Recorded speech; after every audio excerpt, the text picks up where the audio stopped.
to inflict her with only one sentence, that is sentence of death.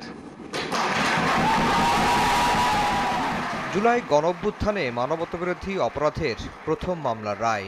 অভিযুক্ত ৩ আসামির ২ জন শেখ হাসিনা ও আসাদুজ্জামান খান কামাল ভারতে পলাতক, আর কাঠগড়ায় থাকা সাবেক পুলিশ মহাপরিদর্শক চৌধুরী আব্দুল আল মামুন আসামি থেকে রাজসাক্ষী।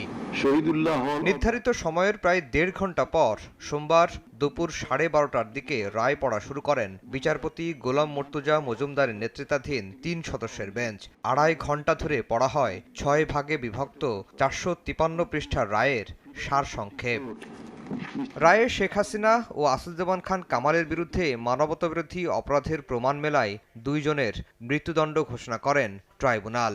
মৃত্যুদণ্ড হওয়ার মতো অপরাধ করলেও রাজসাক্ষী হয়ে সত্য প্রকাশ করায় ৫ বছরের কারাদণ্ড দেয়া হয় চৌধুরী আব্দুল আল মামুনকে। বাছাইকৃত লাল সরিষার দানা থেকে অত্যাধুনিক কোল্ড প্রেস মেশিনে তৈরি হয় প্রাণ সরিষার তেল, আসল ঝাঁঝে আসল স্বাদে। এই রায়টি কোনো ধরনের কোনো অতীতের প্রতিশোধ নয়।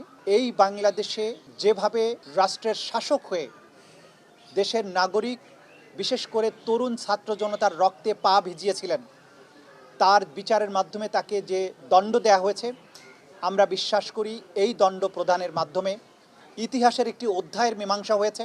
একই সঙ্গে দেশে থাকা হাসিনা কামালের সব সম্পত্তি বাজেয়াপ্ত করারও আদেশ দিয়েছেন বিশেষ ট্রাইব্যুনাল। সাজাপ্রাপ্ত আসামি শেখ হাসিনা এবং আসাদুজ্জামান খান কামালের যত সম্পদ বাংলাদেশে আছে সকল সম্পদকে বাজেয়াপ্ত করে রাষ্ট্রের অনুকূলে ন্যস্ত করা হবে এবং সেখান থেকে রাষ্ট্র সকল শহীদ পরিবারকে যথোপযুক্ত ক্ষতিপূরণ প্রদান করবেন, সকল আহত পরিবারকে যথোপযুক্ত ক্ষতিপূরণ প্রদান করবেন। রায়কে যুগান্তকারী হিসেবে অভিহিত করেছেন অ্যাটর্নি জেনারেল। এ রায় একটি যুগান্তকারী রায়। এই রায় প্রশান্তি আনবে। এ রায় ভবিষ্যতের জন্য একটি বার্তা। এ রায় বাংলাদেশে ন্যায় বিচার এবং আইনের শাসনের জন্য একটি মাইল ফলক হয়ে থাকবে। সাবেক প্রধানমন্ত্রী ও স্বরাষ্ট্রমন্ত্রীর ফাঁসির দণ্ড হওয়ায় কষ্ট পাওয়ার কথা জানিয়েছেন ট্রাইব্যুনাল নিযুক্ত আইনজীবী। এই রায়টা ভিন্নভাবে হইলেও হইতে পারত, হয়নি, যেটা আমার বিপক্ষে গিয়েছে।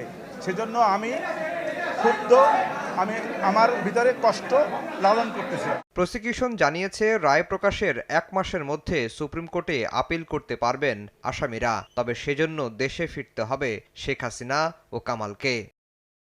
আফজাল হোসেন, সময় সংবাদ,